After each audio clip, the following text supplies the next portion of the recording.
A minha vai acabar depois mesmo. Por quê? Não tem nenhuma.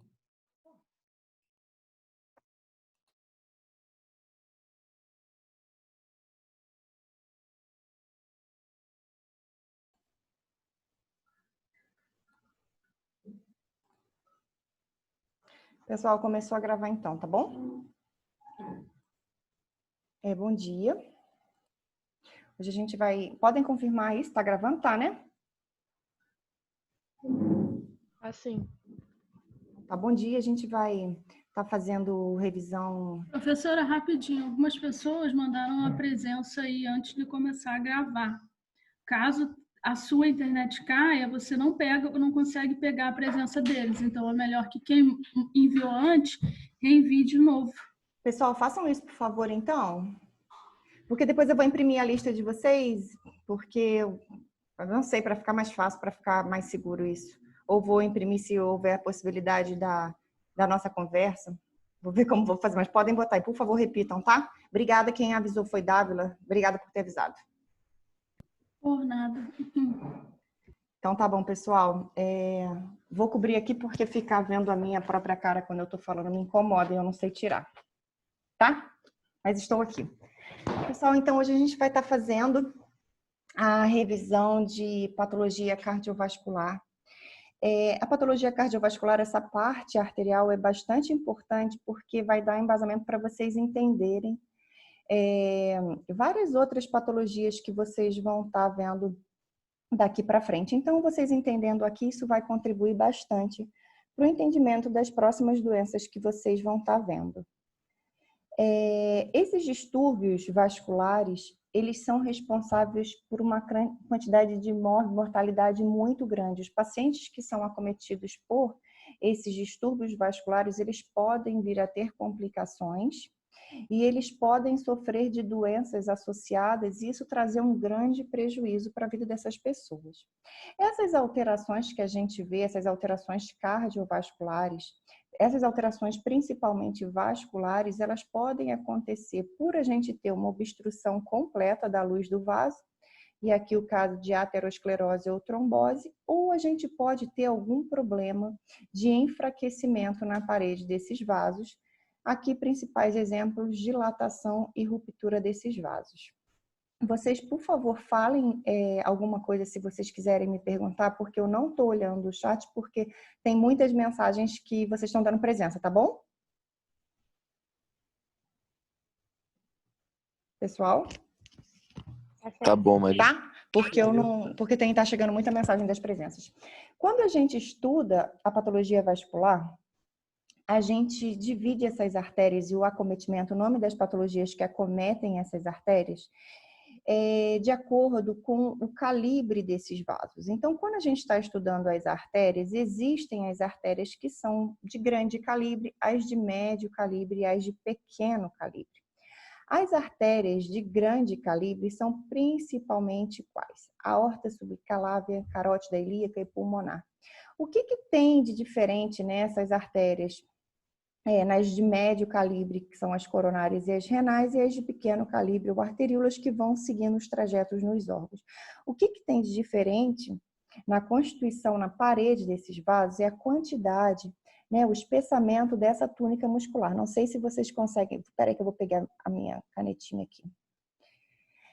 Quando a gente olha a túnica muscular, a túnica média dessa parede, desses vasos, a gente consegue ver uma diferença. Por que esses vasos, que são essas artérias elásticas, esses vasos de grande calibre, eles têm essa túnica média bastante desenvolvida? Porque eles vão estar lidando com uma pressão sanguínea mais acentuada.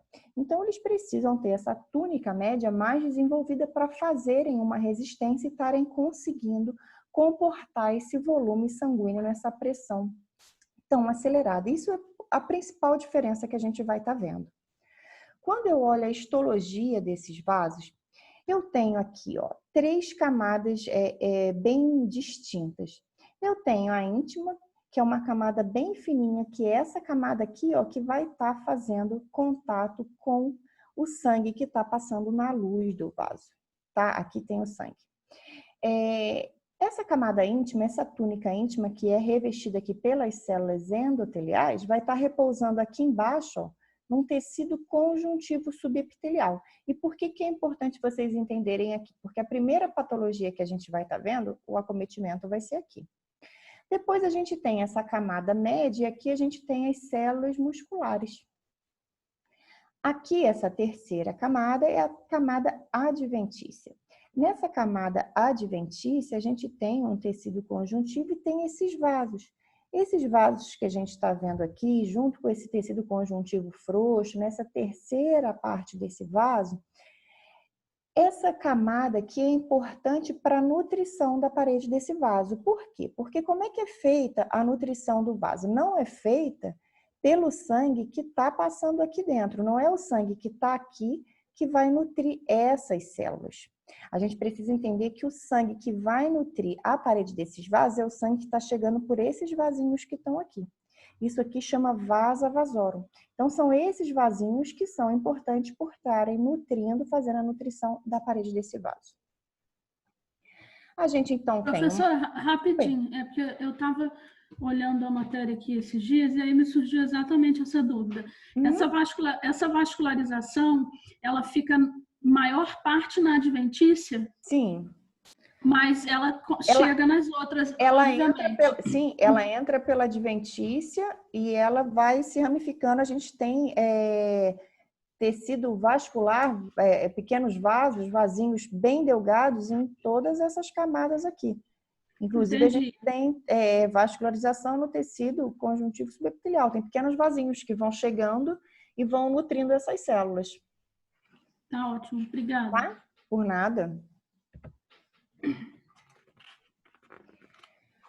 Aqui a gente tem, então, a túnica íntima, que vai repousar sobre um tecido conjuntivo frouxo, a túnica média de células musculares e a túnica adventícia. Então, basicamente, constituindo a parede de um vaso, a gente tem as células endoteliais, que são essas células que vão estar fazendo revestimento aqui do lúmen do vaso, as células musculares lisas e uma matriz extracelular, que é o que vai dar sustentação a esses vasos.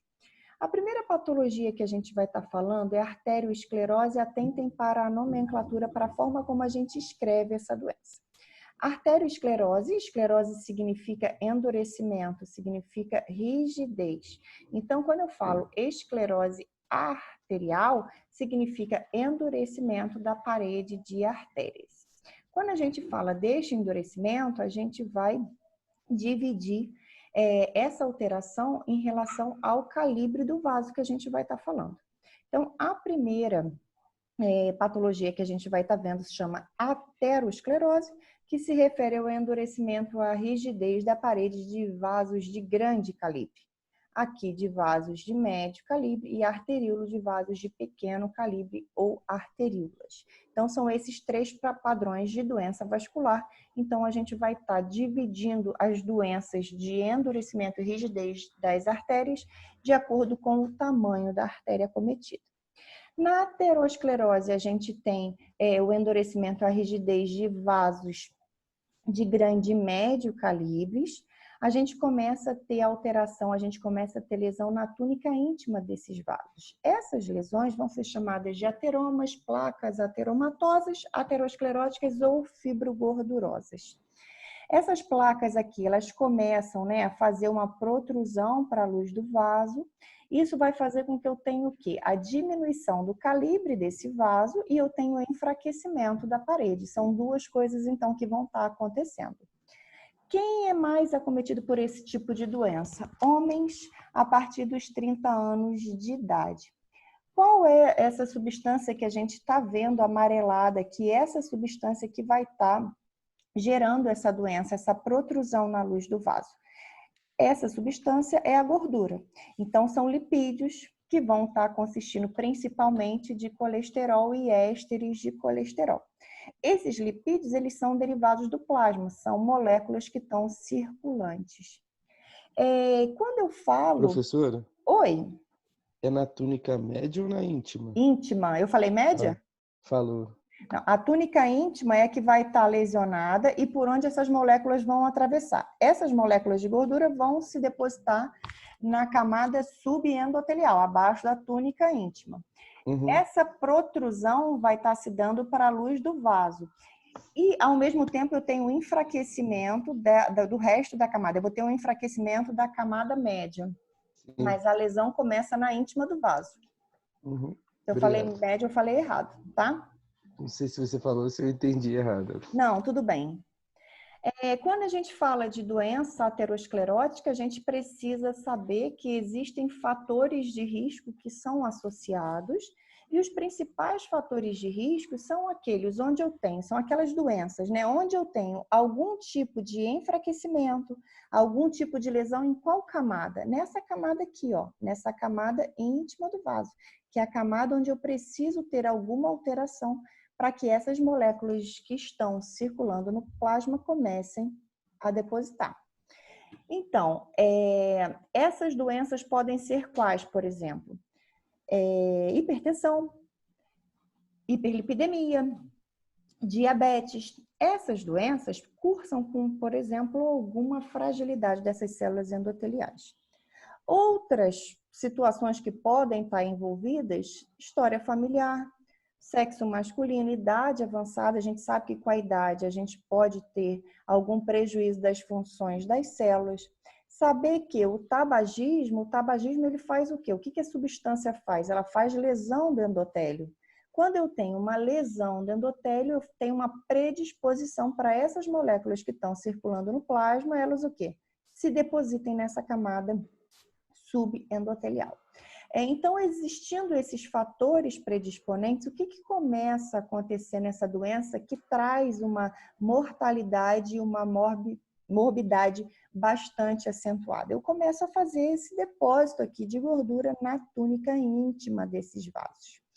Então, eu preciso imaginar que eu tenho, né, alguns lugares de bifurcação. Que lugares são esses de bifurcação? São locais onde esses vasos que são grandes, eles vão se dividindo e vão se tornando menores para estarem nutrindo os vasos, né, e os órgãos mais periféricos. Quando eu tenho um vaso normal, eu preciso imaginar que o fluxo aqui dentro ele passa como? Assim, ó, todo retinho. Isso aqui a gente chama de fluxo laminar. Esse sangue ele vai passar aqui, ó, essas hemácias vão estar passando de uma maneira homogênea aqui dentro desse vaso, né? Desse vaso que não tem nenhum tipo de lesão. Se eu começo a ter algum prejuízo nessas células endoteliais, que são essas células que estão fazendo o revestimento da luz do vaso, eu vou permitir a passagem dessas moléculas de gordura por aqui, ó. Essas moléculas de gordura, elas vão começar a se acumular aqui embaixo. Aqui eu teria um tecido conjuntivo frouxo, né? Uma matriz subendotelial. Aí essas moléculas começam a passar para cá. Que célula que vem aqui e é responsável por estar fagocitando essas moléculas de gordura? A célula que tem a função fagocítica. É o macrófago. O macrófago vem e ele começa a fagocitar essas moléculas de gordura. Então, eu vou ver essas moléculas de gordura dispersas, soltas, e alguma delas fagocitadas. Através de quê? De macrófagos espumosos ou células espumosas. Quem são essas células? São células com função fagocítica que já englobaram essa molécula de gordura. Essa doença vai progredindo e eu passo a ter uma alteração deste vaso que estava completamente saudável, completamente hipérreo. Comecei a fazer depósito de material lipídico na luz desse vaso, um depósito pequenininho. Com a progressão da doença, esse depósito vai aumentando e esse depósito vai aumentando ainda mais. O que vai acontecendo com esse fluxo sanguíneo que estava passando homogêneo e laminar aqui dentro? O fluxo que era homogêneo neste vaso aqui, nesse primeiro vaso, ele consegue passar de uma maneira homogênea dentro desse vaso? Não. Então, o que começa a acontecer com esse estreitamento da luz desse vaso? Esse sangue que está aqui dentro, ele vai passar de que maneira? Desorganizada. Então, a gente vai... Ai, que risada gostosa! Garoto, não, isso não é papá. Então, a gente vai imaginar que esse sangue aqui dentro, ele vai passar de uma maneira desorganizada. Isso pode levar a lesões em outras partes do vaso. O sangue passando forte aqui, o que pode fazer com essa placa? Eu não vou poder fazer nada com você. O que vai fazer com essa placa? Pode levar ao rompimento dessa placa aqui? Com certeza. Se levar ao rompimento desse pedacinho aqui que eu marquei, o que pode acontecer com o restante dessa área? Pode ter um sangramento aqui? Se tiver um sangramento, o que vai recrutar aqui? Vai liberar fatores trombogênicos. Eu posso ter a formação de um trombo aqui. O sangue batendo aqui, eu posso tirar um fragmento e embolizar? É uma possibilidade? Pode. Então, é desta maneira que a doença vai se desenvolvendo. Então, eu tenho o sangue passando, as células passando de uma maneira homogênea dentro desse vaso, junto com as células inflamatórias, e num determinado momento, eu tenho a permissão, né, algum fator predisponente que vai fazer com que essas células endoteliais fiquem mais frágeis e permita a passagem dessas moléculas de gordura para esta parte que é a subendotelial. Aqui nessa parte subendotelial, essas moléculas vão ficar soltas ou serem fagocitadas pelos macrófagos. Os macrófagos que vão ter essa molécula de gordura no citoplasma vão ser chamados de macrófagos espumosos ou células espumosas. Com a evolução desse processo, essas células musculares lisas que estão aqui de baixo, elas vão tentar o quê? Organizar, porque num primeiro momento, essas moléculas de gordura estão soltas e essas aqui que estão fagocitadas estão soltas também. Isso aqui está muito desorganizado. Então, essas células musculares, elas vão vir aqui e vão tentar circundar para isolar esse processo. Então, vem aqui, tenta isolar, tenta isolar, tenta isolar. Quando isso aqui acontece, o que eu formei nesse vaso? Uma placa.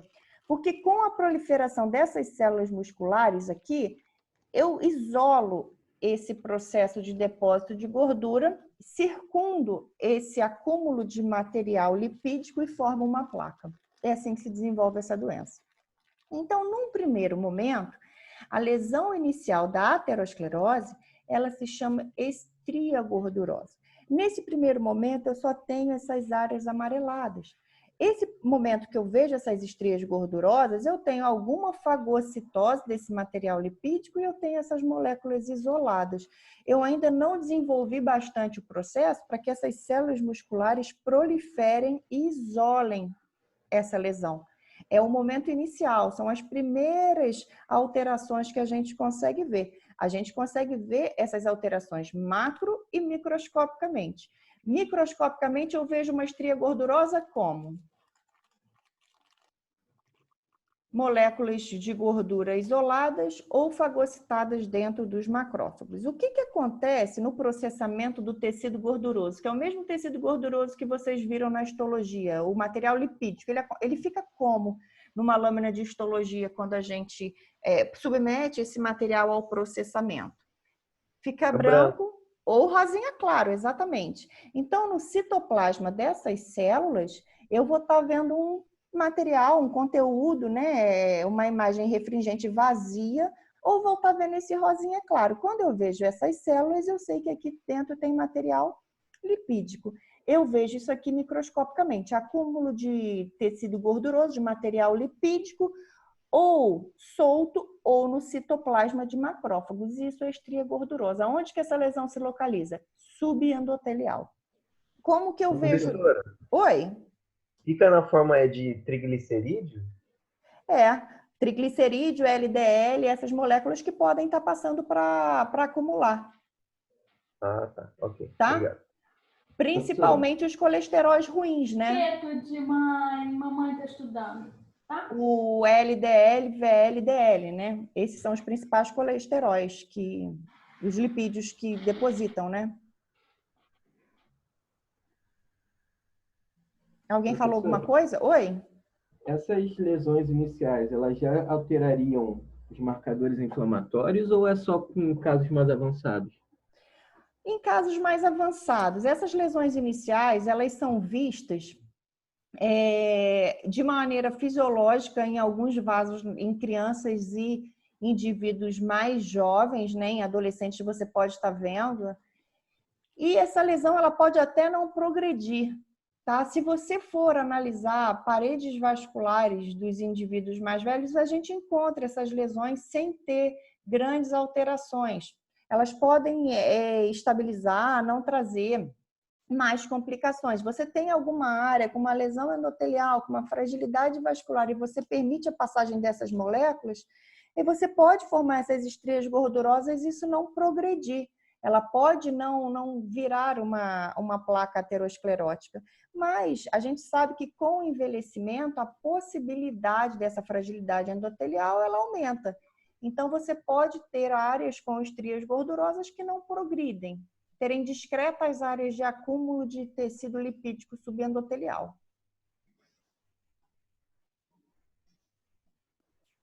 Tá? Valeu. Todas essas áreas que vocês estão vendo aqui, que são essas bolinhas, isso aqui são áreas de ramificação, são áreas onde esses vasos vão dando origem a outros vasos, né? Essas áreas aqui são as mais arriscadas, porque o sangue, quando passa aqui, ele sofre, na verdade, o quê? Um leve turbilhonamento quando bate. Fisiologicamente, é muito discreto, né? Então, essas áreas são mais arriscadas pelo impacto da bifurcação. E se você for analisar todas essas alterações vasculares, a idade acaba virando um fator de risco pela fragilidade que as nossas células vão adquirindo, né?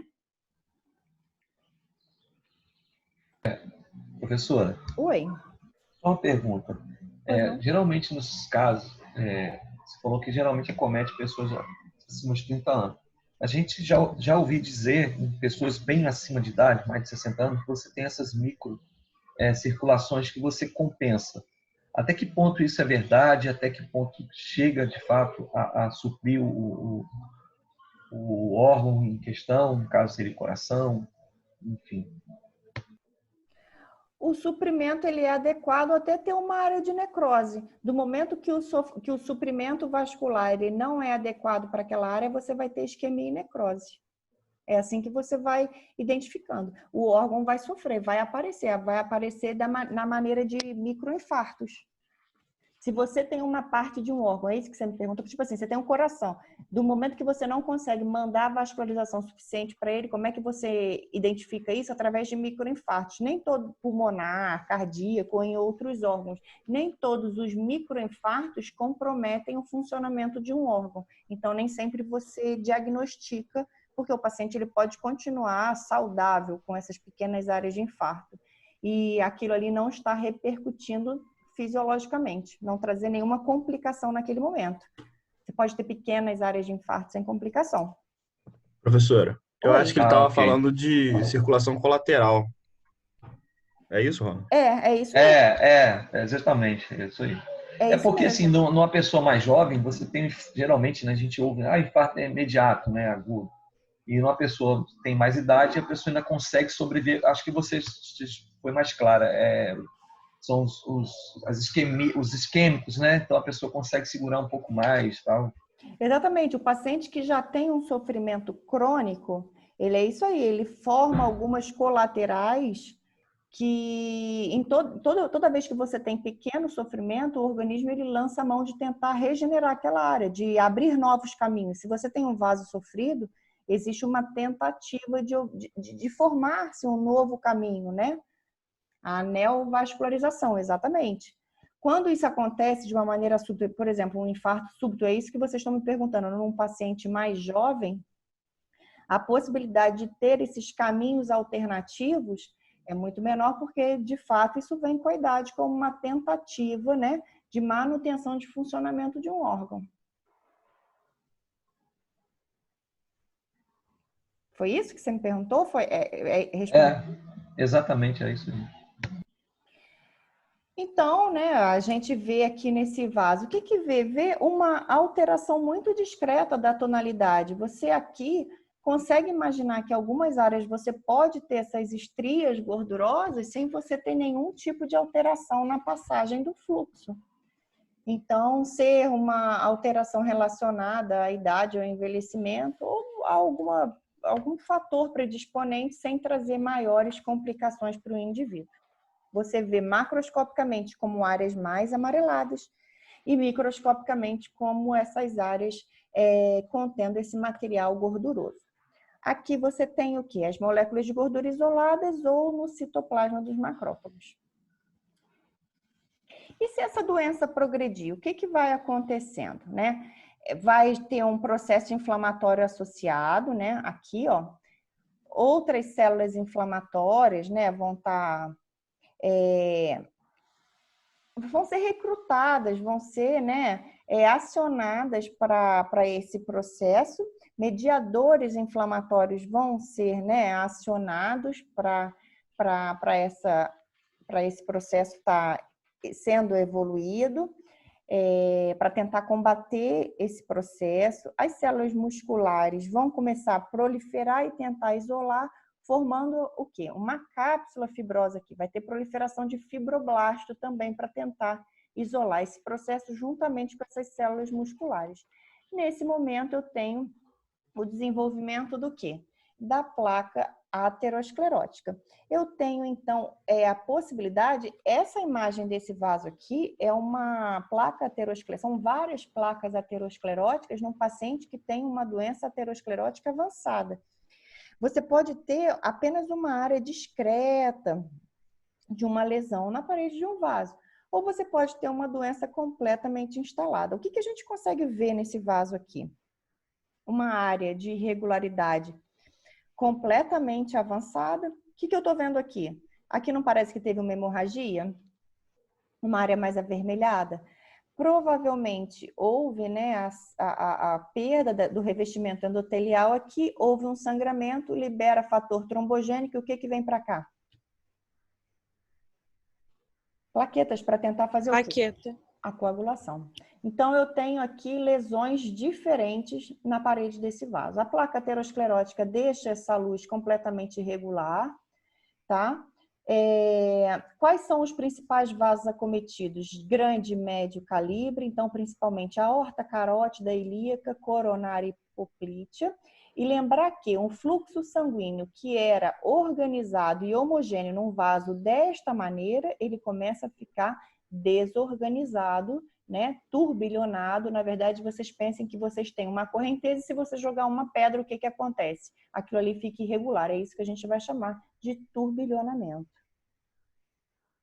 Aqui eu tenho uma doença aterosclerótica avançada também. Eu tenho todo um vaso comprometido. Então, no mesmo indivíduo, eu posso ter vasos com porções saudáveis, vasos com doença aterosclerótica avançada e áreas com estrias gordurosas. O que vai determinar isso? A condição do endotélio daquele segmento. Então, uma pessoa que tem problema numa área de uma célula endotelial, de um revestimento endotelial, não significa que todo o endotélio daquele indivíduo do corpo todo está doente. Ele vai tendo a doença em porções, em segmentos. Como é que eu vou ver macroscopicamente a doença aterosclerótica, né? A placa aterosclerótica? Eu vou vendo áreas de irregularidade do revestimento interno do vaso, formando essas placas que vão fazer protrusão para a luz do vaso. Essas placas são amareladas, elas podem ser endurecidas e elas podem ter essas áreas avermelhadas, que são áreas hemorrágicas, que aumentam o risco para o desenvolvimento de trombose.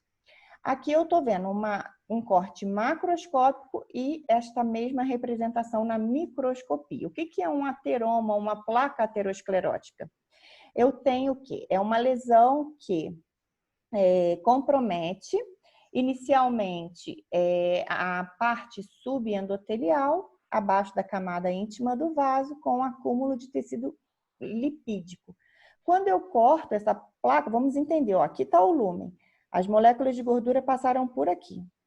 Aqui começou a se desenvolver. Aqui embaixo eu tenho quem? As células musculares lisas que vão tentando englobar para isolar esse processo. Junto com quem? Fibroblastos. Então, eu formei aqui o quê? Uma placa aterosclerótica. O que eu vou ver, né, na macroscopia de uma placa? Se eu estiver analisando macroscopicamente uma placa, eu vejo ela circundada por uma área mais endurecida e no miolo dela eu tenho esse material o quê? mais amolecido, que eu vou chamar isso aqui de mingau, material pastoso e brancacento, ou grumoso. Por quê? O que tem aqui dentro? Conteúdo lipídico. Células inflamatórias, moléculas inflamatórias, material lipídico isolado, material lipídico no citoplasma de macrófagos. E aqui em volta? Capa fibrosa e células musculares lisas. Essa é a estrutura de uma placa aterosclerótica. Eu tenho no miolo células espumosas, matriz extracelular, colágeno, células inflamatórias. Isso é o miolo da placa. Em volta, células musculares lisas, fibroblastos, formando o quê? A cápsula, né, que vai estar isolando esse material. Professora, Oi. eu acho que é acima de 70% de oclusão que tem que fazer cateterismo, alguma coisa assim, não é? Tem uma porcentagem que daí tem que intervir, né? Não sei qual é a porcentagem agora. Eu não sei também como é que eles fazem a intervenção, se tem uma porcentagem. Eu acho que deve depender da localização do vaso também, né? Se tem 90% de oclusão e tentar manter esse paciente, leva em consideração a idade, outros fatores de risco, outras comorbidades, se tem outro vaso suprino na localização dessa doença aterosclerótica, eu acho que leva em muito do contexto, né? Eu acho que tudo depende do contexto. O serviço de hemodinâmica analisa todo o contexto para fazer as intervenções. Eu não sei se eles usam só um parâmetro de porcentagem de obstrução do fluxo sanguíneo vascular, não. Entendi. Até onde eu sei, vai todo um contexto. Vai a localização, comorbidades, função de órgãos preservados, né? Obrigado. Eu acho que eles analisam assim. Quando eu tenho o rompimento de uma superfície dessa placa, pelo fluxo sanguíneo que está passando aqui, eu vou ter o quê? Essas áreas de sangramento. Essas áreas de sangramento me aumentam a possibilidade de fazer o quê? Áreas de calcificação dessa placa. Então, eu tenho um vaso normal, eu posso ter o vaso só com as estrias gordurosas, eu posso ter a formação da placa aterosclerótica e eu posso ter áreas de sangramento dessa placa aterosclerótica que depois vai calcificar. Todas essas alterações, elas também podem ser identificadas através de outros exames e não só do anátomo patológico. Se você fizer uma radiografia, um exame de imagem, as calcificações aparecem.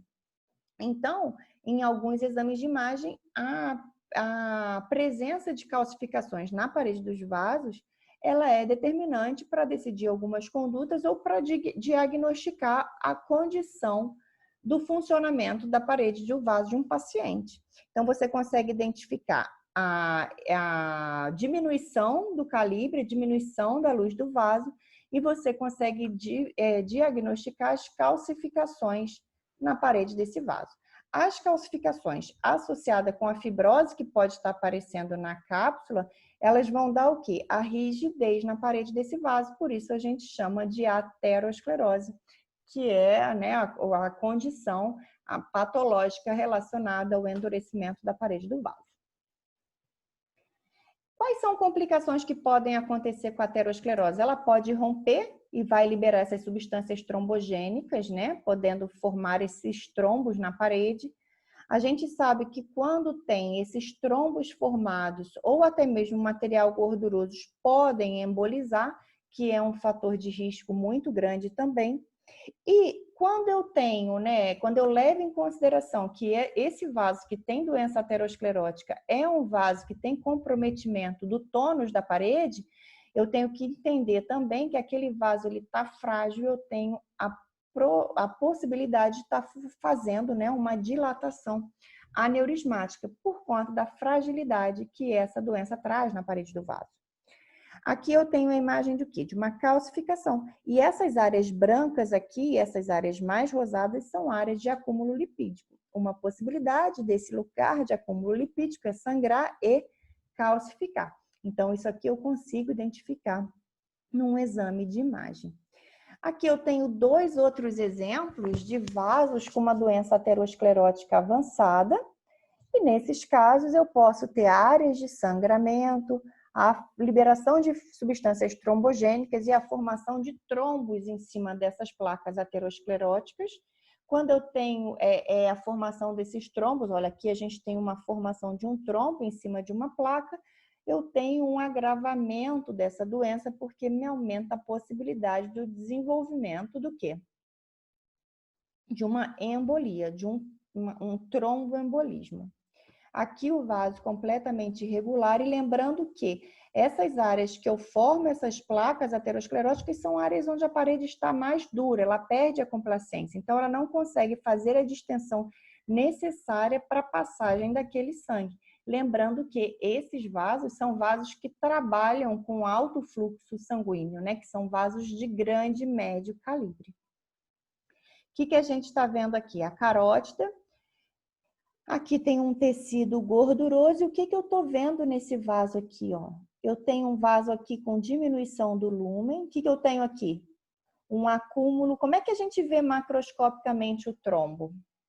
Ele fica um material que é um sangue coagulado. O que tem no trombo? Tem hemácia, plaqueta, fibrina, células inflamatórias. Esse material ele fica maciço e ele forma, né, esse material aqui, ó, vinhoso, maciço. Maciço é uma consistência de firme para pastosa. É um sangue que pode ficar mais endurecido ou mais pastoso. Esse trombo que é formado, ele pode ficar aqui, ó, ocluindo a luz do vaso, totalmente ou parcialmente. A gente consegue identificar ainda nesse vaso. Olha como eu tenho áreas amareladas aqui, ó, de doença aterosclerótica, deixando o lúmen desse vaso completamente irregular. Aqui, ó, tenho áreas de diminuição da luz desse vaso, de endurecimento da parede. Então, eu tenho doença aterosclerótica. Aqui, ó, eu tenho áreas com estrias gordurosas, que são provavelmente essas áreas aqui mais discretas, amareladas.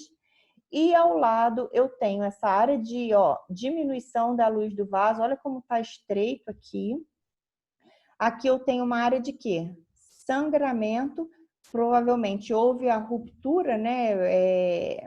A perda da continuidade de um endotélio, sangrou, vai recrutar substâncias trombogênicas. Então, eu tenho uma área de hemorragia recente pelo rompimento do endotélio e toda alteração de um vaso. Alterações relacionadas ao quê? Ao revestimento do endotélio, que ora está liso, ora está irregular, ora está com sangramento, e da espessura da parede. Eu tenho a parede mais delgada, a parede mais dilatada, e aqui uma área novamente de espessamento, de diminuição da luz do vaso.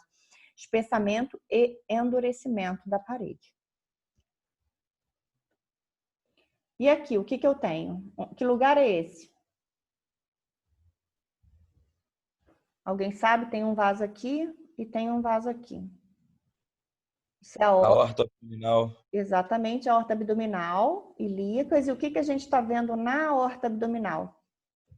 Como é que a gente descreveria, grosso modo, essa alteração? Eu tenho um material o quê? Maciço, vinhoso, com consistência em áreas mais amolecidas. Eu tenho um trombo dentro de um vaso. Um acúmulo desse sangue coagulado dentro de um vaso, numa área que ele está com dilatação. Quando eu tenho a formação, né, de um trombo, então o que eu estou vendo nessa imagem? Essa imagem aqui é ótima para entender. Aqui eu tenho o vaso. Aqui eu tenho essas células aqui clarinhas, quem são? Macrófagos. Aqui eu tenho o quê? A área que está passando o sangue. Aqui em volta eu tenho, nessas áreas que estão pretas é onde o sangue está passando. E aqui é onde eu tenho o trombo, as hemácias impactadas, tá? Trombo, parede do vaso, e aqui o material, plaquetas, fibrinas e hemácias ocluindo a luz desse vaso. Isso que é um trombo. Então, nessa imagem tem artéria normal, estria gordurosa, ateroma, que podem formar essas placas, doença aterosclerótica mais avançada, doença aterosclerótica, né, associada ao trombo, formando esse trombo, obstruindo a passagem, né, do vaso. A obstrução pode ser parcial ou a obstrução pode ser total. Quando a obstrução é total, o que acontece? Se não tiver a colateral, o que vai acontecer no que tem aqui embaixo, depois da área Infarto. obstruída? Isquemia. Isquemia e infarto. É isso que vai acontecendo. Agora, numa área que eu tenho uma obstrução parcial, eu posso até ter a formação do trombo, mas existe o quê? Uma possibilidade de recanalização ou manutenção desse fluxo de alguma maneira. Então, a obstrução de um vaso ela pode ser parcial ou total. Doenças que são associadas à doença aterosclerótica. Então, a aterosclerose ela é uma doença, ela é uma patologia e ela é o fator de risco para o desenvolvimento de outras patologias. Então, pacientes que têm doença aterosclerótica têm mais propensão a ter angina, infarto, hipertrofia ventricular, insuficiência cardíaca, AVC, insuficiência renal, doença vascular periférica. Ela tem associação com outras doenças. Uma possibilidade nesses pacientes, e a doença aneurismática não está só relacionada à doença aterosclerótica, você pode ter aneurismas, inclusive congênitos, não serem relacionados à aterosclerose. Nos aneurismas que são relacionados à doença aterosclerótica, eu tenho que pensar no quê? Nas fragilidades, nos pontos de fragilidade que acontecem nos locais onde eu tenho um acúmulo do material gorduroso na parede. O que é um aneurisma? O que é uma dilatação aneurismática? É uma área de dilatação da parede do vaso. Essa dilatação, ela pode acontecer, né, desse jeito aqui mais fusiforme ou sacular. Eu posso ter uma protrusão, né, de uma parte da parede, ou eu posso ter um segmento todo com essa área de dilatação. Quando eu tenho que imaginar que quando eu tenho essa protrusão, essa dilatação aneurismática, o fluxo sanguíneo ele continua passando por aquele vaso, se o vaso não tiver ocluído, e essa área de dilatação, ela fica recebendo, né, uma pressão, um fluxo acentuado. Um desses riscos é o quê? Nessa área que eu tenho uma parede mais frágil, nessa área que teve essa protrusão, é de ter a ruptura e o sangramento. Então, uma das complicações da doença aneurismática é você ter o rompimento de um aneurisma. E se eu tenho um aneurisma num grande vaso, vocês imaginem a perda sanguínea relacionada ao rompimento de um aneurisma. Então, é uma complicação. Aqui, mais uma vez, quando eu tenho desenvolvimento de aneurismas, eu não tenho só... Professora, rapidinho. Esses tipos de aneurisma aí, eu não sei o tipo dele, por exemplo, o sacular, ele pode ser mais suscetível à ruptura do que o fusiforme ou o inverso, ou não? O risco é o mesmo, o que vai me dizer o risco, por exemplo, é a artéria que vai acometer. O que vai determinar o risco é a fragilidade da parede que está envolvendo o aneurisma. Eu não sei te dizer se existe uma proporção de qual rompe mais, mas o risco ele é aumentado quanto mais frágil for sua parede, quanto mais pressão aquele vaso estiver recebendo. Se você tem um fluxo... Entendi. Esses aneurismas, eles são os mesmos daqueles... eu não sei se chama de lacerante. É o mesmo tipo? Aquele que o sangue passa entre as duas túnicas? Exatamente. Uma das possibilidades do aneurisma é ele estar sofrendo esse rompimento. Uma outra possibilidade da doença aneurismática é você fazer o hematoma ou a hemorragia dissecante, né? Aquele hematoma dissecante, que pode, né, culminar com uma hemorragia num outro ponto, ele dissecar. É isso aí, é delaminar, né? Você separar uma túnica da outra. É uma possibilidade quando você tem a dilatação aneurismática e em pontos de fragilidade da parede também, relacionada à aterosclerose. É você dissecar uma parte do vaso, que é você separar uma túnica da outra e formar uma outra luz. Então, mas elas são concomitantes? Desculpa, mas elas são concomitantes, tipo, não, sempre com aterosclerose? Não. É uma possibilidade de complicação. Uhum. Então, uma das possibilidades de complicação, a aterosclerose, ela pode levar a uma oclusão do lúmen e áreas de infarto. Ela pode levar à formação de trombos e êmbolos, ela pode aumentar o risco para o desenvolvimento de aneurisma por conta da fragilidade da parede, ela pode levar à possibilidade de dissecção de uma parte desse vaso pela fragilidade da parede. Então, são possibilidades da complicação da doença aterosclerótica E essas complicações em si não são relacionadas 100% à doença aterosclerótica. Podem acontecer associadas a outras coisas. Tá certo, obrigada. Tá? Nada. Aqui eu tenho o quê? Uma aorta, né, abdominal e a dilatação o quê? Aneurismática de um segmento desse vaso. Dilatação aneurismática, eu consigo identificar que nesse caso a relação da dilatação aneurismática tem uma relação com a doença aterosclerótica, porque quando eu analiso esse aneurisma, eu estou vendo o quê? Doença aterosclerótica nesse paciente. Então, esse paciente, além da área de aneurisma, ele tem a doença aterosclerótica. Ele tem as duas coisas. São duas patologias, são duas entidades distintas, tá? Eu tenho aqui, ó, o desenvolvimento de placas amareladas, áreas de irregularidade do lúmen, áreas de endurecimento da parede, e essa área aqui onde eu fiz uma dilatação sacular de um segmento desse vaso, que é chamado de aneurisma. Aqui eu tenho mais um aneurisma, uma área de dilatação da parede. Quando a gente olha por dentro do aneurisma, né, a gente vê esse orifício. E aqui, né, o que você me perguntou, o hematoma, né, a hemorragia maciça, né, o rompimento da parede da artéria. Quando eu tenho esse hematoma, esse aneurisma dissecante, no caso pode ser só pelo aneurisma ou por alguma fragilidade da parede, o que vai acontecer? Eu vou ter o fluxo sanguíneo, e esse fluxo sanguíneo, nesse ponto de fragilidade, ele vai criar uma outra luz. E essa luz sanguínea que vai ser formada, que vai estar separando uma parte do vaso da outra parte do vaso. Então, aqui eu estou vendo um vaso normal e aqui uma área onde esse conteúdo sanguíneo está separando. Ele pode estar separando uma túnica da outra ou pode estar passando entre as células musculares. O que quer dizer isso aqui? Que vai estar tendo, né? Vai estar rasgando essa parede, vai estar separando uma camada da outra, criando uma nova luz nesse vaso. Então, ó, houve, né, a separação por algum motivo, alguma fragilidade, e essas células sanguíneas vão vir aqui, ó, separando uma túnica, rasgando, separando uma camada da outra, e aqui a gente consegue ver uma outra luz na parede desse vaso.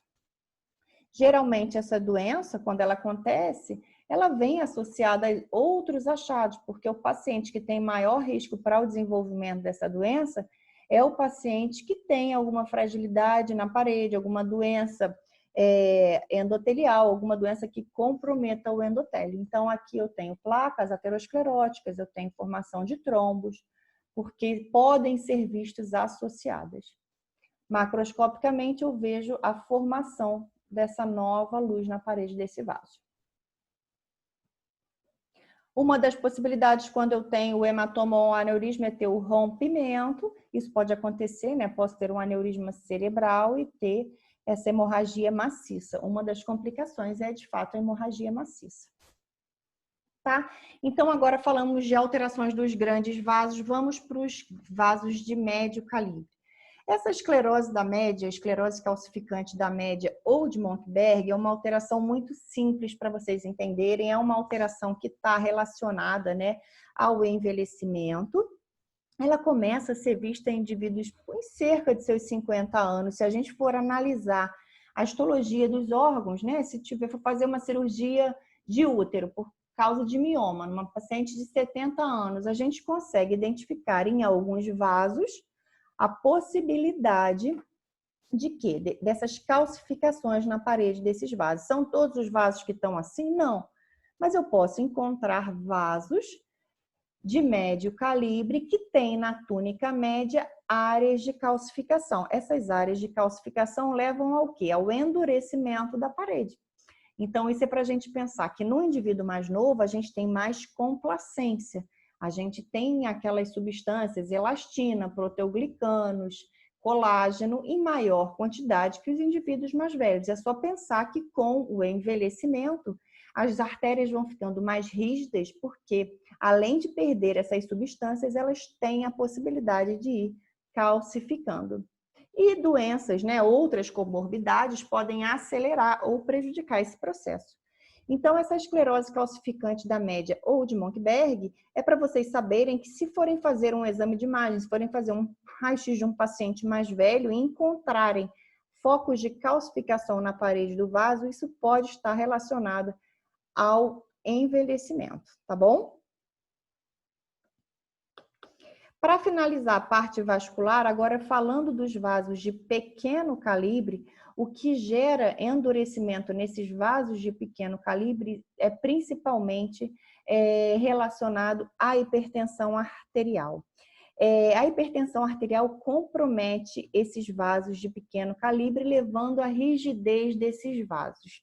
De que maneira? Fazendo alterações, né, no lúmen desses vasos. Eu tenho duas variantes anatômicas principais, que são... Principais não, exclusivas. Hialina e hiperplásica, arteriolosclerose hialina e hiperplásica, sabendo que a arteriolosclerose hialina, como o próprio nome diz, eu vou ter o depósito de material hialino na luz desse vaso, né? Vai começar aqui na parte, na túnica íntima da parede desse vaso, eu vou ter um espessamento dessa túnica íntima, comprometendo depois a média, que está subjacente. Esse material hialino é esse material róseo aqui, ó, homogêneo, denso. Esse material ele vai se depositando, ele vai levar ao endurecimento da parede desse vaso e a diminuição da luz desse vaso. Então, essa é uma alteração que é vista nos pacientes que têm a hipertensão arterial, que é chamada de hipertensão benigna. É aquele paciente que é o hipertenso, que não tem valores pressóricos muito elevados, mas tem valores pressóricos elevados, e isso se mantém por um longo período, por ser uma doença crônica.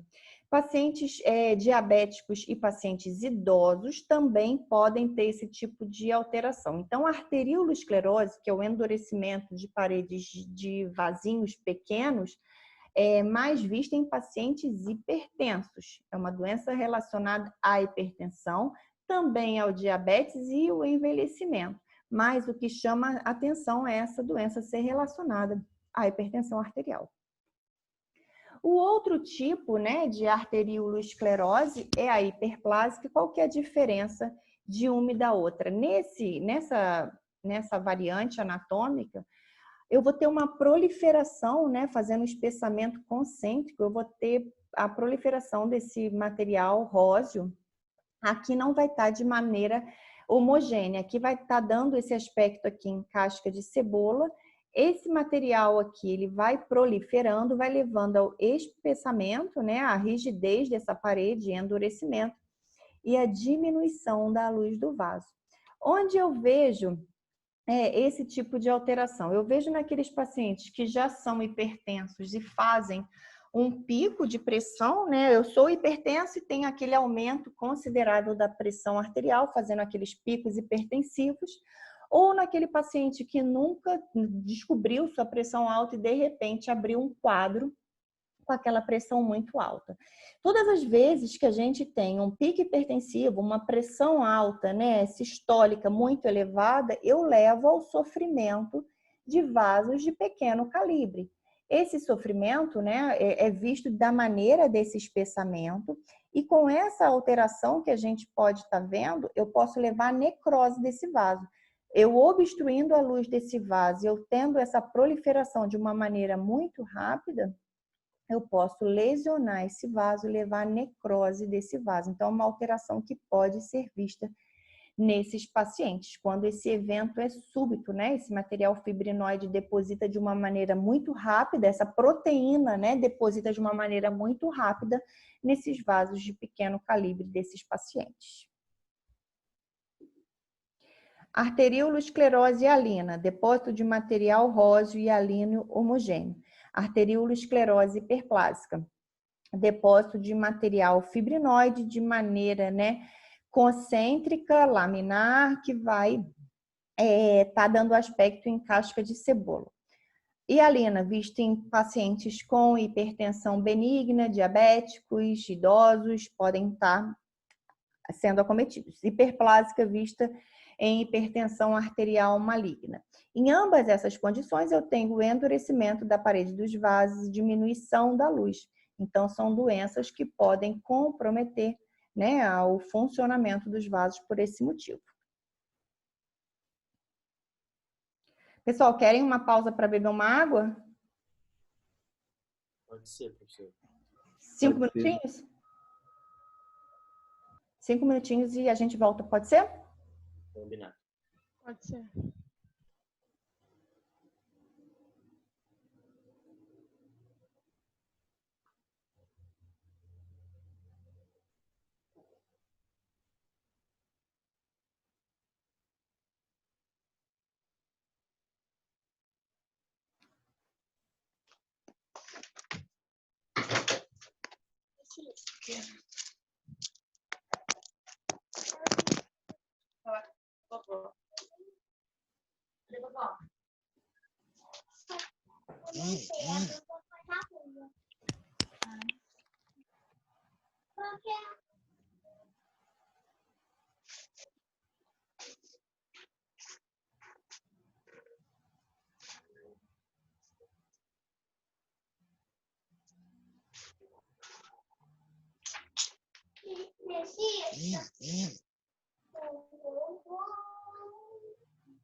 Oi, pessoal, voltei.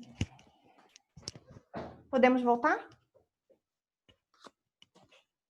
Pode sim, professor. Será que eu estou gravando? Ah, sim. Tô? Aqui tá aparecendo. Uhum. É sim. Estou compartilhando. A sua tela não, pessoal. Não? Espera aí que eu vou compartilhar. Eu acho que eu parei o negócio de compartilhamento.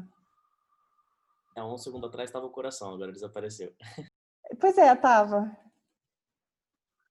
Aparecendo o coração? Assim. Então tá bom. Foi. Pessoal, então agora falando um pouquinho de patologia cardíaca, a gente precisa lembrar, né, que o coração tem 3 camadas principais, o endocárdio, o miocárdio e o pericárdio. Aqui a gente tem uma membrana serosa. Então existem as condições patológicas que são relacionadas às pericardites, mas eu preferi não abordar porque ficaria muito extenso.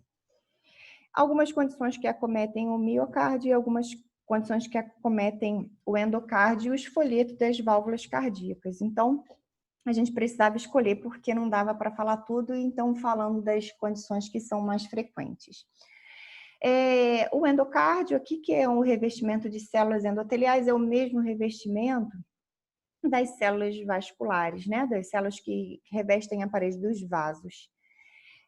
Aqui eu tenho a túnica muscular e a membrana serosa, né? Que é revestida pelas células mesoteliais. Eu tenho uma camada interna e uma camada externa. Entre esses dois folhetos eu tenho um espaço virtual, né? Aqui as válvulas, só a estrutura cardíaca, para a gente estar falando, né, das principais condições que acometem o coração. Eu acho que uma condição que era importante abordar na patologia é endocardite. Nessa condição, existe uma alteração morfológica bastante evidente. Como que o patologista, ele vê a endocardite infecciosa? Eles vê essa doença apenas se o paciente for a óbito por esse motivo. Fora isso, ele não vai analisar uma biópsia de coração, porque esse diagnóstico é feito clinicamente, tratado, e hoje em dia a gente consegue, né, ter bastante êxito no tratamento desses pacientes. Então, antigamente, quando diagnosticaram os primeiros casos dessa doença, onde ela foi aparecendo, a gente conseguiu entender quais são as alterações morfológicas. E aqui na patologia, como a gente aborda morfologia, quais são as alterações que eu vejo macro e microscopicamente nos órgãos acometidos pelas doenças, a endocardite tem uma riqueza de informações. O que acontece nas válvulas que são acometidas pela endocardite infecciosa, né? Eu vou começar a encontrar essas colônias bacterianas, porque a maioria das vezes a endocardite ela é causada por uma infecção bacteriana.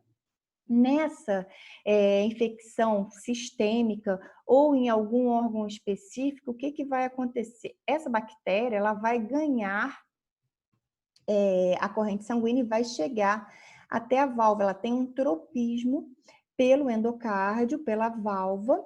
Esses micro-organismos eles vão começar a habitar essas válvulas e vão se multiplicando.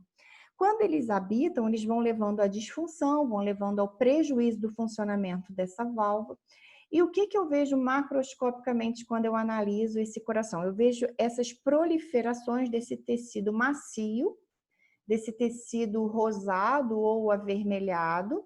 Essas proliferações podem ter esse aspecto mais nodular ou esse aspecto irregular, formando tipo, né, essas arvorezinhas. Como é que a gente vai falar?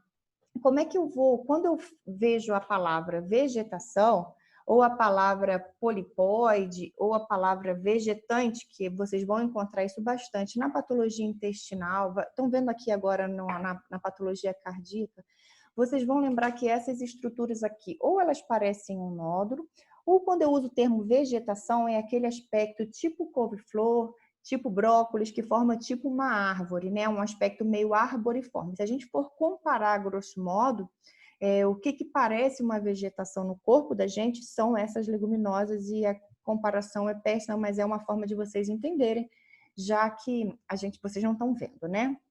Então, essas vegetações, que são essas áreas nodulares, estão presentes nas cordoalhas tendíneas, nesse endocárdio desses pacientes. Qual é uma infecção que é bastante associada ao desenvolvimento de endocardite que vocês lembram? Um fator de risco para o desenvolvimento de endocardite? Faringite, Febre reumática. Isso, exatamente. Essas infecções amigdalianas, né? Elas são fatores de risco, né? O que a gente conhece, tanto que nesses pacientes, ou no paciente que já tem uma lesão valvar, né? Já tem uma fragilidade, algum comprometimento da válvula, as infecções de orofaringe são fatores de risco para essa bacteremia, essas bactérias se desenvolverem, né, se alojarem nesses folhetos valvares. Então, macroscopicamente, vocês vão estar vendo essas estruturas arboriformes, elas podem ficar mais amareladas, tá vendo? Estão nas cordoalhas, estão na estrutura valvar. Podem ficar espalhadas, tipo umas bolinhas, ou estarem fazendo essas nodulações maiores. Aqui, qual que é a diferença dessa peça para essa peça? Essa peça aqui está no formal, essa daqui está fresca, por isso que vocês veem coloração diferente, brilho diferente, tá? Quando eu vejo a microscopia desse material, se eu for analisar esse coração e for procurar a microscopia, o que tem? Fibrina, células inflamatórias e colônias bacterianas. Macroscopia, o aspecto arboriforme, essas nodulações ou estrutura feita essas arvorezinhas. Isso são as vegetações.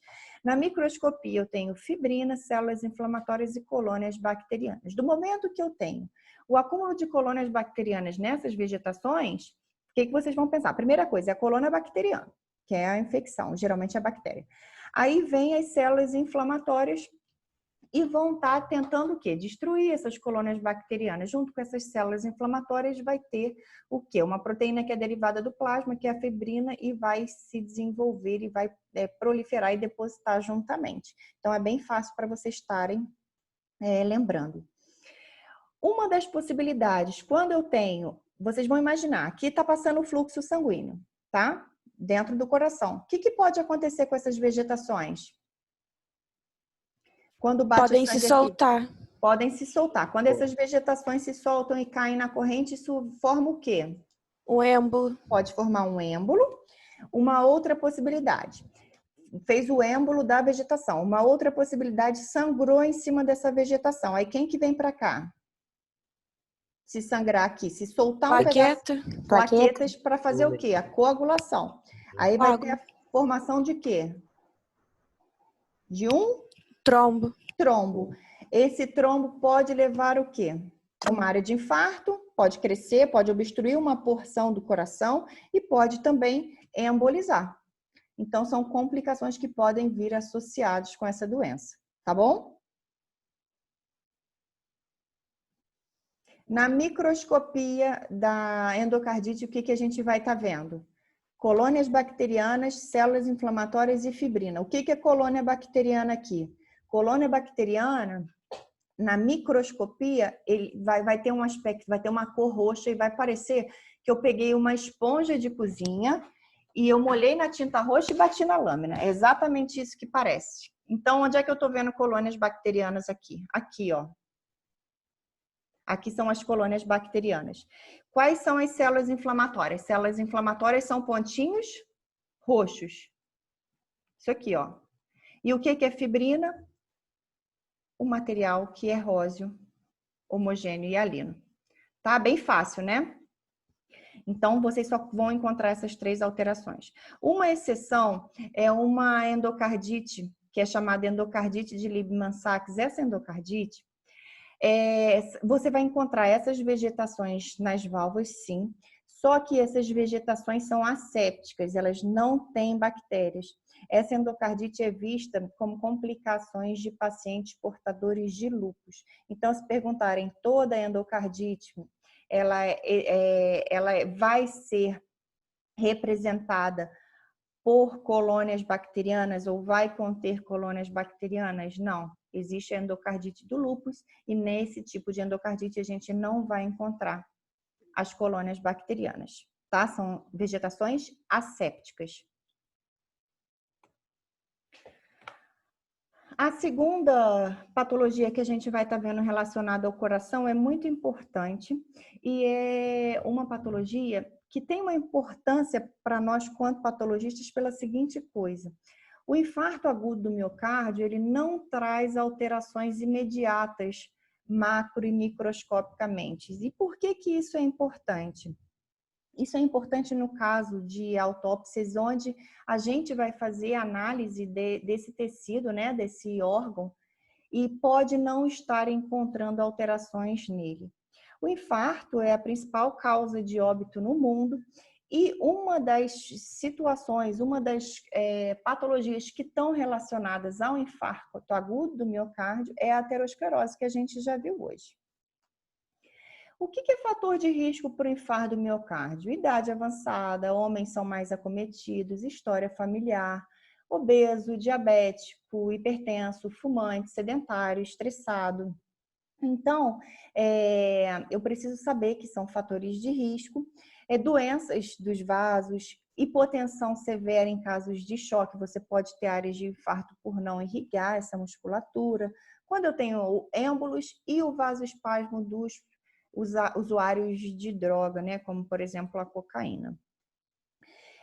O que é o infarto agudo do miocárdio? Qual o diagnóstico? Eu tenho isquemia, levando à morte de células musculares cardíacas. Qual é o tipo de necrose que a gente encontra no infarto agudo do miocárdio? Necrose de coagulação. Qual é um sinônimo da necrose de coagulação? Necrose isquêmica. Nesse tipo de necrose, eu tenho uma diminuição do suprimento, né, para as células.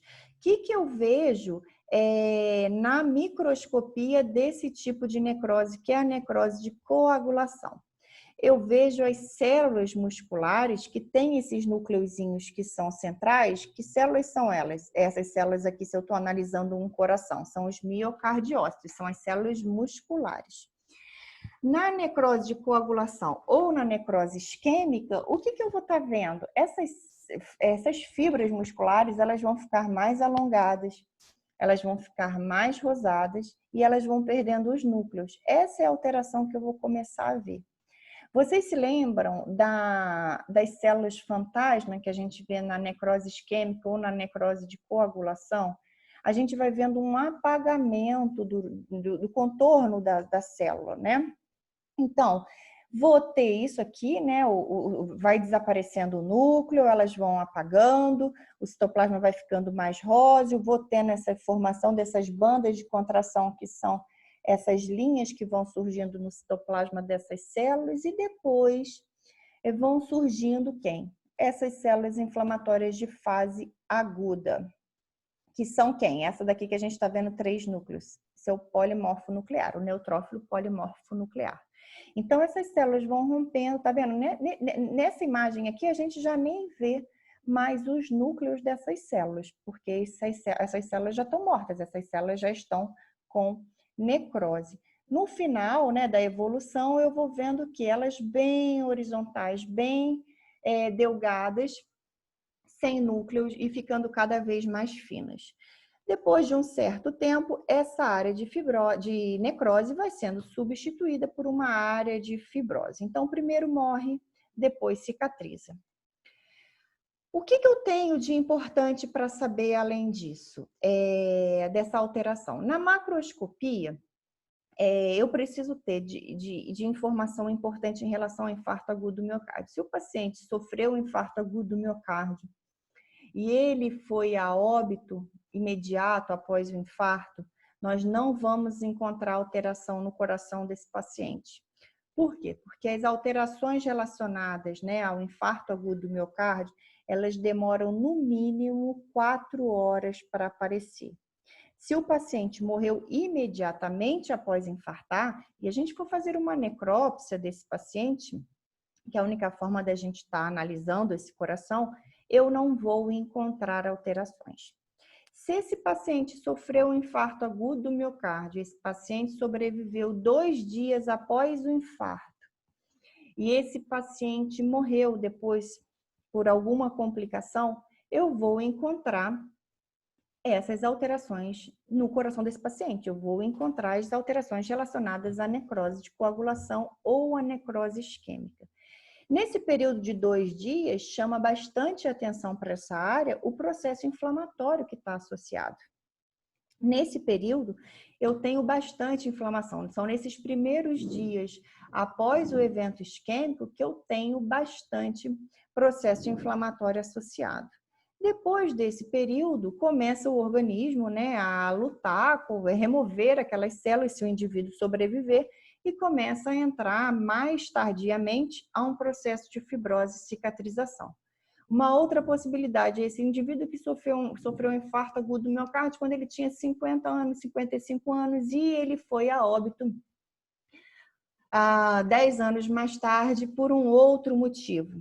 Tá? O que eu vou encontrar no coração desse paciente? Eu vou encontrar apenas a cicatriz do infarto. Ele não foi a óbito por causa do infarto, mas toda a área de infarto, todo tecido que morre no organismo da gente, ele ou é eliminado por algum motivo, em casos de supuração, onde eu tenho aquela morte tecidual, aquilo pode ser eliminado, ou ele vai ser cicatrizado. Uma célula que morreu, ela não vai novamente virar uma célula. Ela pode ser substituída por células que estão em volta, ou ela pode ter a área dela sendo substituída por um tecido fibroso. Então, nesse paciente que foi a óbito por outro motivo, anos depois do infarto agudo do miocárdio, ele vai ter uma área de fibrose cicatricial desse tecido. Se eu estiver analisando esse coração, essas áreas vermelhas são áreas mais hemorrágicas e as áreas mais brancas, nessa musculatura cardíaca, são áreas de cicatrização, fibrose cicatricial. Um tecido, ele cicatriza com proliferação fibroblástica. Então, é assim que a gente vê a cicatrização de uma área de necrose da musculatura cardíaca. O trombo intracavitário é um fator de risco para o desenvolvimento, né, dessas áreas de infarto e a gente vê esse trombo através da formação, né, desse material maciço e avermelhado dentro do coração. A microscopia, então, eu posso encontrar, né, as células fantasmas, a ausência de núcleos, o alongamento das fibras, a formação das bandas de contração, e lembrando que uma das características da necrose de coagulação ou a necrose isquêmica é a presença, né, de arcabouço celular. Isso aqui é uma característica desse tipo de necrose, que se eu falo arcabouço celular, eu estou me referindo àquelas áreas onde eu tenho um aspecto de células fantasma. Professora? Oi? Pode perder a dicotomização nesse caso? Pode ter o quê? Pode ocorrer perda da dicotomização nesse caso das fibras? Sim, sim. Dessas fibras que vão morrer? Da divisão das fibras? Sim. Essas fibras, elas vão sendo apagadas e depois elas vão sumir, elas vão desaparecer e serem substituídas por fibrose. Elas vão ficando delgadas e elas vão desfazendo. E depois vai vir o tecido fibroso. Juntamente com essas células inflamatórias. A característica desse tipo celular, desse tipo de necrose, é que as células vão apagando e depois elas vão ficar com uma cicatriz fibrosa. Fica com resquício de tecido celular, você pode ter um pouco da célula, manter alguma estrutura da célula e juntamente fica um tecido fibroso. É isso que você me perguntou? Isso, obrigada. Nada. E uma área de cicatriz fibrosa. Microscopicamente, a cicatriz fibrosa é tecido fibroso de maneira irregular, formando essa área tipo reparo e fibrose. Na macroscopia, o tecido fibroso é um tecido mais endurecido. Ele pode ficar mais brancacento, pode ficar mais pálido, pardo claro. E nessa área onde eu tenho essa cicatriz fibrosa, essa parede do coração, ela vai ficar como? Ela vai ficar endurecida, mais rígida, porque eu não tenho mais o tecido celular, eu tenho o tecido fibroso de substituição. Aqui eu tenho uma área de cicatrização, ela pode, num primeiro momento, ficar mais escura por conta da hemorragia, que pode estar associada, mas a tendência é que a gente fique com uma cicatriz mais pálida no local. Só que esse processo ele é evolutivo. Aqui eu tenho uma área mais hemorrágica, e aqui em cima eu tenho uma área mais fibrosa, mais pálida. A penúltima condição que a gente vai estar vendo hoje é a miocardite reumática, também associada, né, a processo inflamatório de cavidade oral. Esse streptococcus que forma essa amidalite, ele pode vir a fazer agressão e necrose das fibras miocárdicas. Quando esse streptococcus ele lesiona essas fibras miocárdicas, eu tenho uma hipertrofia e aumento dessas câmaras cardíacas, eu posso ver um coração aumentado de tamanho. E entre as fibras musculares, eu encontro essa estrutura aqui que chama nódulo de Aschoff. O nódulo de Aschoff, então, é a alteração microscópica que eu encontro entre as fibras musculares em casos de miocardite reumática. São áreas de degeneração e processo inflamatório, onde eu vou estar vendo as células inflamatórias, as áreas de depósito de material colágeno, fibroblastos. Eu também encontro nos nódulos de Aschoff dois tipos de células que são muito importantes para o diagnóstico. A célula de Anitt-Schov, que é essa célula aqui mononucleada, que são macrófagos, e a célula gigante de Aschoff, que são essas células multinucleadas, que são macrófagos multinucleados.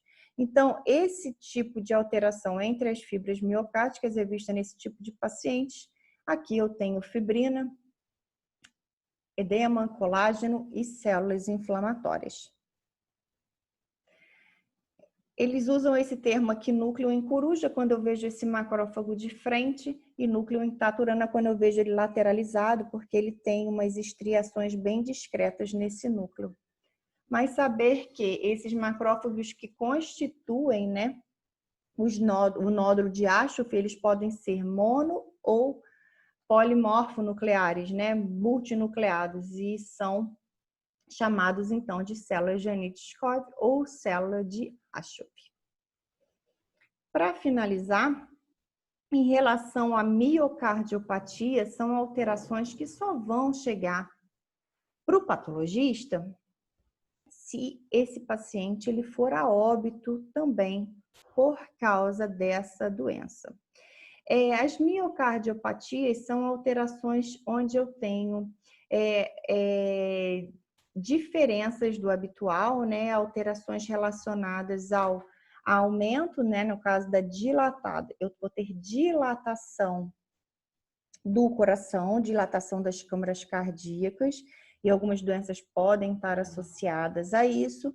Ou no caso da hipertrófica, eu tenho o quê? O espessamento da parede cardíaca. Então, são alterações na morfologia do coração, doenças associadas que podem levar ao aumento da câmara cardíaca, aumento do espaço intracavitário ou diminuição do espaço cavitário pelo espessamento da túnica muscular.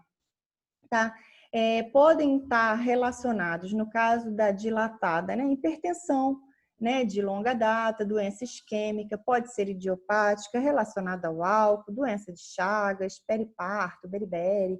Então, algumas condições podem levar ao aumento da cavidade cardíaca e algumas condições podem levar ao espessamento da parede muscular do coração. Essa miocardiopatia hipertrófica pode ser idiopática e, na verdade, esse é o tipo de condição que a gente vê naqueles atletas que sofrem morte súbita, né? Porque pode ficar assintomático durante muito tempo e essa musculatura, ela ir espessando, ela ir hipertrofiando e a gente fica com um espaço intracavitário bastante reduzido. Então, aqui só mais uma vez, a gente vê aqui ó, um grande espessamento da musculatura ventricular. Miocardiopatia hipertrófica. Essas doenças, né, essas condições, elas são vistas em exames de imagem, elas conseguem ser vistas e só vão virar uma peça, a gente só tem o coração para ser analisado de fato se o paciente for a óbito e for feita uma necrópsia para descobrir, para investigar a condição sistêmica relacionada a essa doença. E tem mais um tema que eu tinha esquecido, que é a insuficiência cardíaca. A insuficiência cardíaca, ela traz alterações em dois órgãos, além de trazerem das alterações que podem ser vistas no coração, existem dois órgãos que podem estar relacionados à patologia insuficiência cardíaca. A insuficiência cardíaca acontece quando o coração ele não está sendo capaz de bombear o sangue, né, em condições adequadas ou consegue fazer isso com pressões muito elevadas de enchimento. Você pode ter diminuição do débito, represamento de sangue no sistema venoso ou as duas coisas. Algumas disfunções do coração levam à insuficiência cardíaca, que vocês vão estar estudando isso na cardiologia. E eu posso ter sobrecarga de pressão ou sobrecarga de volume. Quando eu tenho a insuficiência cardíaca, eu tenho que imaginar que o coração ele já tentou se adaptar à condição adversa, a condições adversas. As tentativas de adaptação do coração podem ser através de dilatação e através de hipertrofia. Então, se eu encontro dilatação do coração, se eu encontro hipertrofia ventricular, eu tenho que pensar que esse coração ele já está tentando se adaptar a uma condição adversa. Quando eu tenho espessamento, aumento da largura do miocardiócito, eu posso ter a condição chamada hipertrofia. Quando eu tenho aumento da largura e do comprimento, eu posso fazer a alteração chamada dilatação. Essas alterações, então, são adaptativas, podem trazer complicações para o paciente, mas significa que a musculatura cardíaca está tentando se adaptar àquela condição adversa. As desvantagens que são vistas nesse mecanismo de adaptação é que eu posso ter fibrose associada e começar a sintetizar proteínas anormais. Nesse momento, eu já começo a poder fazer, né, clinicamente, aquele diagnóstico de insuficiência cardíaca. A alteração cardíaca que pode ser vista nesses pacientes, fibrilação atrial, dilatação, estase sanguínea, embolia, AVE. E eu preciso ter conhecimento também, quando eu falo de insuficiência cardíaca, que existem 2 órgãos que podem ser acometidos, comprometidos nesse tipo de patologia cardíaca. E eu vou dividir, então, em insuficiência cardíaca direita e insuficiência cardíaca esquerda. Preciso saber que todas as vezes que eu tenho o sofrimento do coração esquerdo, eu posso encontrar alterações pulmonares. Quando eu tenho insuficiência cardíaca no meu coração esquerdo, eu aumento a pressão nas veias pulmonares. Esse aumento das pressões na pressão nas veias pulmonares leva a essa congestão dos capilares. Edema intersticial e alveolar, posso ter rompimento desses pequenos capilares com extravasamento de sangue. Quando essas hemácias extravasam, o que vai acontecer? Aqueles macrófagos, que são as células responsáveis pela fagocitose, eles vão aparecer com o intuito de estar fagocitando essas hemácias. Quando eu tenho esses macrófagos fagocitando essas hemácias, que ficam com esse aspecto ou avermelhado ou mais acastanhado no citoplasma, eu tenho uma alteração característica da insuficiência cardíaca esquerda, que é chamada de células da insuficiência cardíaca ou células da insuficiência cardíaca no pulmão, né? Essa alteração pulmonar que eu encontro, ela é um critério importante para o diagnóstico histopatológico ou morfológico da insuficiência cardíaca esquerda. Além das alterações atriais que a gente pode estar encontrando, essa alteração pulmonar é muito importante. Essa hemorragia intraalveolar associada a esse espessamento dos septos interalveolares, mais esse tipo celular, que são esses macrófagos com o citoplasma acastanhado ou espumoso, falam, né, a favor do diagnóstico de insuficiência cardíaca esquerda. Essas alterações são vistas no pulmão desses pacientes. E a insuficiência cardíaca direita, que na maioria das vezes ela acontece associada à insuficiência cardíaca esquerda e raras vezes ela é isolada, ela traz uma alteração sistêmica para a gente que é importante, né? Que é para a gente estar investigando e corrobora esse diagnóstico. A insuficiência cardíaca direita, ela combina com uma congestão sistêmica e nesses pacientes eu procuro alterações relacionadas à congestão sistêmica, do tipo hepatosplenomegalia, ascite, derrame pleural e pericárdico, edema periférico, edema generalizado.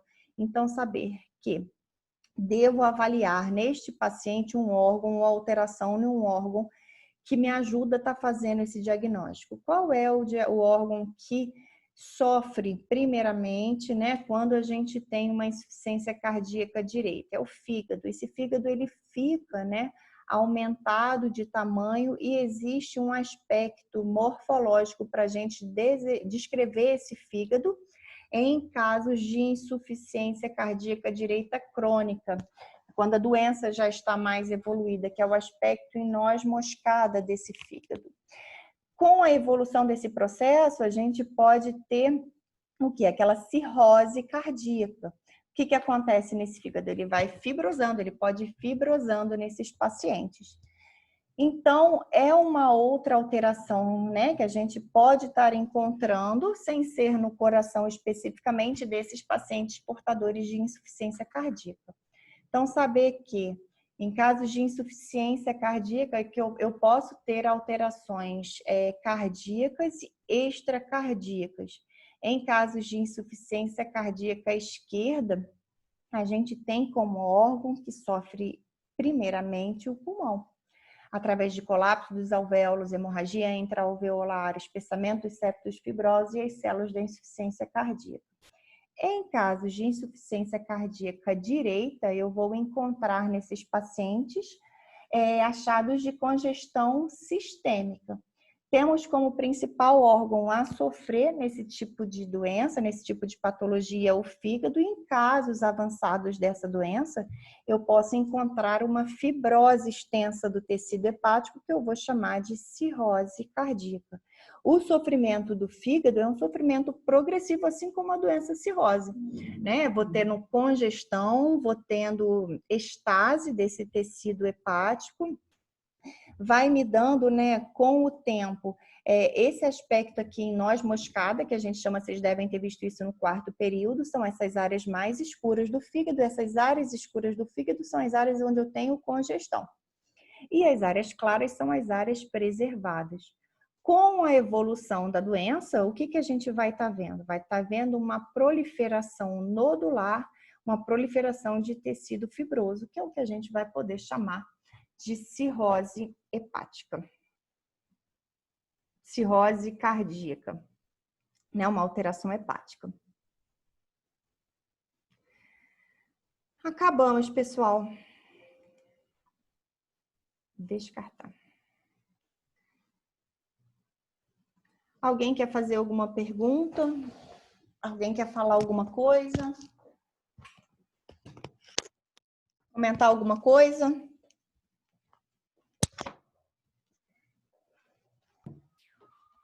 Professora? Oi. Na aterosclerose, você citou o tabagismo. Como é que ele ajuda a favorecer a formação de placas? O tabagismo, o cigarro, ele tem substâncias tóxicas que lesionam as células endoteliais. Então, a lesão dessas células endoteliais é o que corrobora para o desenvolvimento da aterosclerose. E, por isso, nesses pacientes, você tem um maior risco de infarto também. E você pode ter aquelas telangiectasias que sofrem porque o endotélio ele fica sofrido através de lesão endotelial. A lesão causada pela fumaça do cigarro no vaso é agressão endotelial. Valeu, professora, respondeu.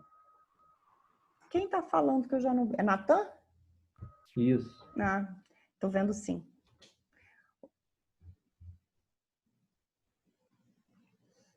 Mais alguém, pessoal? Todos lembraram de botar o nome aqui para dar a presença? Alguém quer comentar alguma coisa? Mais alguma pergunta?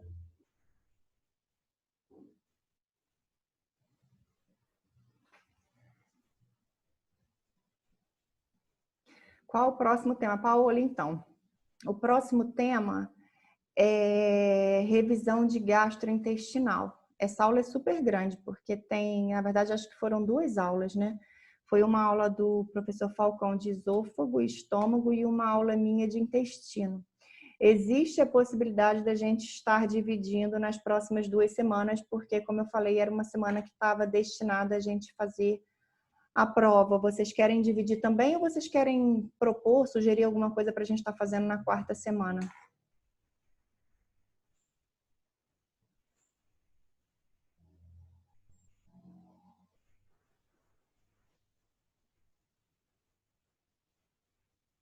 Dividir? A gente pode fazer... Fica mais curto, senão fica muito cansativo, acho.